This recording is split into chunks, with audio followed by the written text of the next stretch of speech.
तो recently Kerala high court ने held करा that consensual sex with a married women on the basis of false promise of marriage, तो यह rape नहीं माना जाएगा।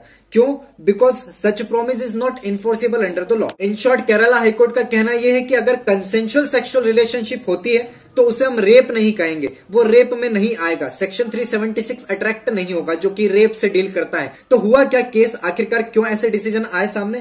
केस में यह हुआ, according to the first information statement, both the accused and victim, यहां पर एक्यूज्ड यानी कि आरोपी और विक्टिम यहां पर मैरिड वुमेन थी। So both the accused and the victim who are natives of India and had meet through Facebook in Australia. तो फेसबुक के थ्रू दोनों ये मिले और इनकी जो रिलेशनशिप थी वो एक लव अफेयर में डेवलप्ड हो गई and they decided to marry, शादी करने का डिसाइड करा। But the marriage did not take place and meanwhile on 2 occasion उनके बीच में कंसेंशुअल सेक्सुअल इंटरकोर्स हुआ। एंड जैसे कि मैंने पहले ही आपको बताया कि विक्टिम मैरिड वुमेन थी, दो अपने हस्बैंड से वह सेपरेट रहती थी। इनके हस्बैंड से इनका डाइवोर्स होने वाला था, डाइवोर्स प्रोसीडिंग्स चल रही थी। So the prosecution case was that कि एक्यूज्ड यानी कि आरोपी ने यहां पर झूठा वादा करा शादी करने का एंड सेक्सुअली असॉल्ट किया मुझे, यानी कि उस मैरिड वुमेन को सेवरल ओकेशंस पर। जैसे कि मैंने पहले बताया कि sexual intercourse, consensual sexual intercourse उनके बीच में हुआ था, बट क्योंकि अब यहां पर उनकी शादी नहीं हुई तो महिला पहुंची कोर्ट और कह रही है कि इन्होंने मुझसे इन सर्टेन ओकेशंस पर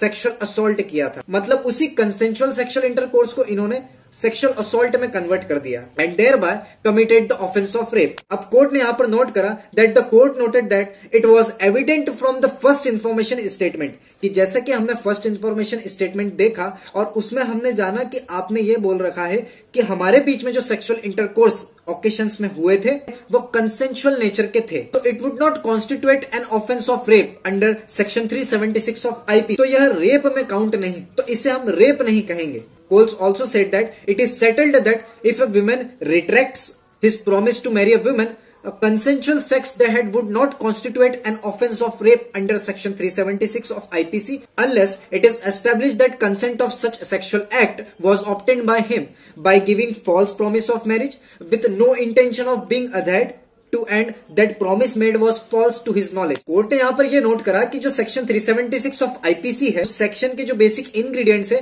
वो यहां पर अट्रैक्ट नहीं होते हैं, since the women knew that the promise can not be enforced since she was married women. यहां पर वुमेन को पता था कि मैं मैरिड वुमेन हूं और यह जो प्रॉमिस करा जा रहा है it can not be enforced. क्यों? क्योंकि वो ऑलरेडी मैरिड थी। तो यह एक अनइन्फोर्सिबल एंड इलीगल प्रॉमिस है that cannot be a basis of the prosecution under section 376 of IPC। That's why we are saying कि ये जो promise है ये unenforceable और illegal है and it cannot be a basis for the prosecution under section 376 of IPC। So here ये सवाल नहीं उठेगा कि उन्होंने मुझसे शादी करने का वादा करा था, since the victim is a married woman, क्योंकि victim यहाँ पर already married woman थी and she knew that legal marriage with the petitioner was not possible under the law। That's why we are saying that it is unenforceable and illegal promise and it cannot be a basis of the prosecution under section 376 of IPC। इसलिए हम यहां पर यह सवाल नहीं उठा रहे कि उन्होंने शादी करने का वादा मुझसे करा था, बिकॉज यहां पर विक्टिम को ऑलरेडी पता था कि मैं एक मैरिड वुमेन हूं and she knew that legal marriage with the petitioner was not possible under the law। Court also held that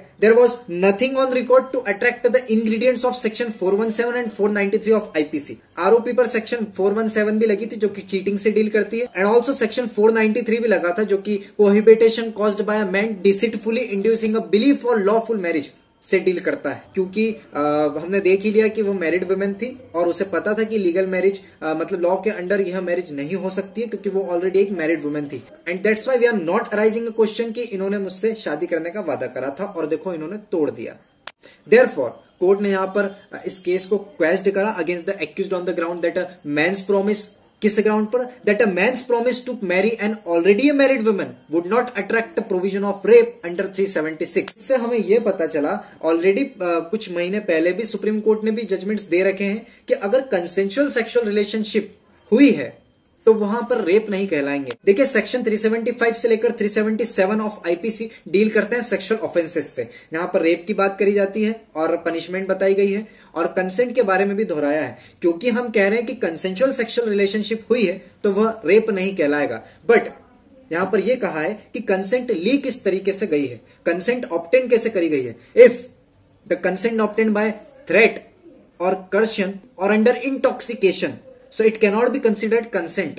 given by free will, यानी कंसेंट यहां पर फ्री होना चाहिए। अगर वो थ्रेट, कर्शन या अंडर इंटॉक्सिकेशन के थ्रू ऑब्टेन करी गई है तो वो कंसेंट नहीं मानेंगे। तो वहां पर ये हम नहीं कहेंगे कि वो कंसेंशुअल सेक्सुअल रिलेशनशिप हुई, तो फिर वो वहां पर रेप कहलाएगा। एंड दूसरा, एज को लेकर भी बात करी गई है कि किस एज के, यानी कि 18 ईयर्स फिक्स करा गया है कि 18 से नीचे है तो अगर वो कंसेंट देते भी हैं तो भी वो रेप ही कहलाता है। और दूसरी बात की यहाँ पर मैरिज से रिलेटेड भी बात करी गई है। आई होप जो भी इंफॉर्मेशन मैंने देने की कोशिश करी आपको समझ में आ गई होगी।